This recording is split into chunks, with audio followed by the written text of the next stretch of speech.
जय श्री कृष्ण। जय माताजी। हर हर महादेव। श्री राम जय राम जय जय राम। श्री रामचंद्र शरण प्रपदे। આજે આપણે રામનવમી વિશે જાણશું, આપણા રામ ભગવાન વિશે જાણશું। જય શ્રી રામ। લોકાભિરામ રણરંગધીરમ રાજીવ નેત્રમ રઘુવંશનાથમ કારુણ્ય રૂપ કરુણાકરતમ શ્રીરામચંદ્ર શરણમ પ્રપદ્યે। અયોધ્યા આપણી આત્મનગરી છે। ત્યાં રામ મંદિર એ આપણી ભારતીય સંસ્કૃતિની અસ્મિતાની વિજય પતાકા છે। આપણી સંસ્કૃતિનો એક છેડો રામ, બીજા હનુમાનજી, બેઉ એકબીજા વગર અધૂરા છે। હરિ અનંત, હરિ કથા અનંતા। રામ એવું પરમ તત્વ છે જેને સ્પર્શી શકાય નહીં, જેને સમજી પણ શકાય નહીં, જેને માત્ર અનુભવી શકાય, જેની કરુણાને સંવેદી શકાય। એ વિરલ તત્વ એટલે આપણા શ્રીરામ। શ્રીરામ એક તત્વ છે, મંદિર છે, એક પ્રતીક છે। શ્રીરામમય તત્વ દ્વારા સત્વ એટલે અયોધ્યામાં શ્રીરામ પ્રભુજીના મંદિરનું નિર્માણ છે। ચૈત્ર સુદ નવમી આ પવિત્ર દિવસે મર્યાદા પુરુષોત્તમ ભગવાન શ્રીરામ જન્મ્યા હતા, એટલે રામનવમી તરીકે ઉજવાય છે। આ વખતે રામનવમી 6 એપ્રિલ 2025ના ઉજવાશે। માંધાતા, ત્રિશંકુ, અંબરીશ, સગર, દિલીપ, રઘુ જેવા પ્રજાપાલક અને પ્રતાપી જે કુળમાં રાજાઓ થયા તે ઈક્ષ્વાકુ કુળમાં મહારાજા અજના પુત્ર દશરથ અયોધ્યામાં રાજ કરતા હતા। એમને 3 રાણી હતી, કૌશલ્યા, કૈકેયી અને સુમિત્રા। પરંતુ કોઈ રાણીને પુત્ર ન હોવાથી રાજા દશરથ ઉદાસ રહેતા હતા। એકવાર કુલગુરુ વશિષ્ઠ મુનિની આજ્ઞાથી રાજાએ વાજપેય પુષ્ટપુષ્ટિ યજ્ઞ કર્યો, જેમાં ઋષ્યશૃંગ જેવા તપસ્વી ને પવિત્ર મુનિઓ પધાર્યા હતા। ઋષ્યશૃંગ મુનિ એટલે શૃંગી ઋષિએ 4 પુત્ર થશે તેવા દશરથ રાજાને આશીર્વાદ આપ્યા। યજ્ઞથી દેવો પ્રસન્ન થયા, પરંતુ યજ્ઞના અગ્નિમાંથી એક પ્રજાપતે પુરુષ પ્રગટ્યા।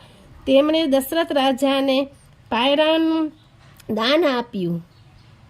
રાણીઓને આ પાયસ એટલે ખીરનો પ્રસાદ આપવાથી પુત્રો થશે એમ જણાવ્યું। બ્રહ્માજીએ રાવણના વધ માટે શ્રી રામચંદ્ર વિષ્ણુ અવતારના હોય દેવોને પણ વાનગી તરીકે અવતાર લેવા આજ્ઞા કરી। દેવોને પણ અને અવતાર લીધો અને વાનરો પણ અવતાર લીધો। વાજ્યમેઘ યજ્ઞની પૂર્ણાહુતિ પછી 12મા માસમાં અતિ પવિત્ર ચૈત્ર સુદ નવમીના મધ્યાહને પુનઃવસુ નક્ષત્રમાં કર્ક લગ્નમાં 5 ગ્રહની ઉચ્ચ ઉપસ્થિતિમાં અને જન્મ લગ્નના કર્કમાં ગુરુ અને ચંદ્રની યુતિ સમય રાજયોગ દર્શાવતી ગૃહમંડળ સ્થિતિમાં કૌશલ્યાજીના ઉદરે શ્રી રામચંદ્રજીનું પ્રાગટ્ય થયું, એમનો જન્મ થયો। આ અતિ પવિત્ર અને પાવનકારી દિવસ એટલે રામનવમી। ભગવાન રામચંદ્રજીની જન્મ જયંતિ રામનવમી અને શ્રી રામચંદ્રજી વિશે અનેક શાસ્ત્રોમાં અને સંત તુલસીદાસ રામચરિત માનસમાં સુંદર મહાત્મ્ય વર્ણવવામાં આવ્યું છે। પૂજ્ય ગુરુ શ્રી રામ શર્મા આચાર્યજીએ તેમના 1600 સંસ્કાર પુસ્તકમાં આ પ્રમાણે સુંદર વર્ણન કરેલું છે। અધર્મના નાશ અને ધર્મની સ્થાપના, સાધુતાનું રક્ષણ અને દુષ્ટોનો વિનાશ, 2 હેતુ પૂર્ણ કરવા માટે ભગવાન અવતાર ધારણ કરે છે।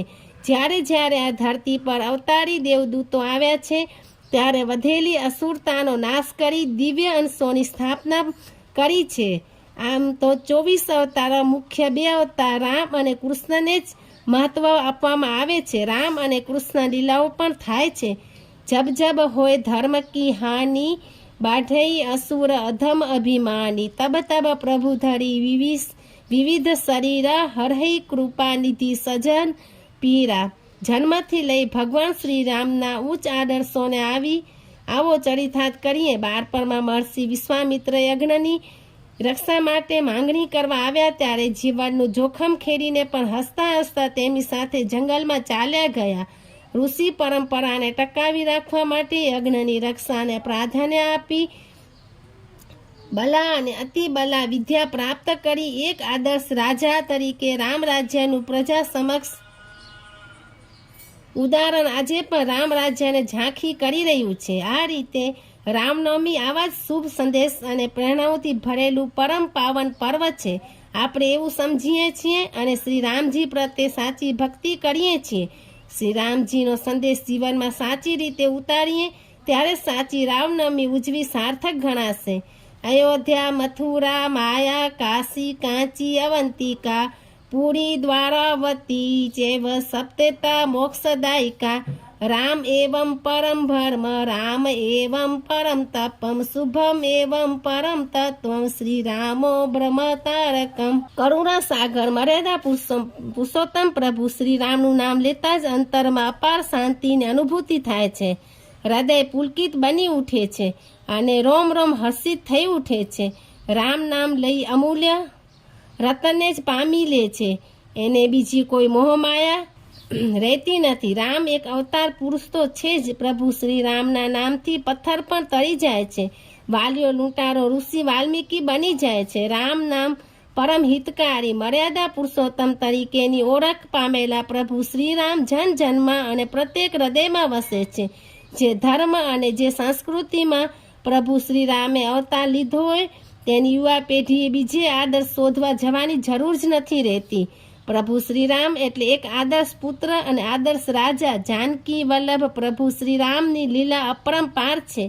સલ્યાને ફરી અહલ્યા બનાવી શકે છે. નારી ગૌરવને ફરી મહિમા મંડિત કરી સમાજમાં આદર્શ ઉદાહરણ પૂરું પાડે છે. સબરીના એઠા બોરખાઈ શ્રદ્ધા અને ભક્તિને ચરિતાર્થ કરતું ઉદાહરણ પૂરું પાડે છે. રામ નામ એ કોઈ ચમત્કાર નહીં, એ આસ્થા અને શ્રદ્ધાનું પ્રતીક છે જે જીવનમાં સાચો કલ્યાણકારી રાહ બતાવે છે. પ્રત્યેક હૃદયમાં બિરાજતા પ્રભુ શ્રીરામ એક જ છે, છતાં દરેકમાં પોતાના આગવા છે. ગાંધીજીએ રામ નામની તાકાતનો પરિચય વિશ્વને કરાવ્યો છે. બાળક મોહનને અંધારામાં જ જતા ડર લાગતો ત્યારે તેમની આયા રંભાએ રામ નામનો મંત્ર શીખવ્યો અને પ્રત્યેક ભયનો સામનો કરવા માટે રામ નામનો સહારો લેતા ગાંધીજી શીખ્યા અને અભય મંત્ર જગતને આપ્યો. એટલું જ નહીં, રામ નામની ધૂન ભારત દેશમાં પ્રત્યેક નાગરિકના કંઠે ગુંજતી કરી રામ નામમાં શત્રુને પડકાર આપી અધર્મ સામે લડવાની અજબ હિંમત છે. એટલે જ તો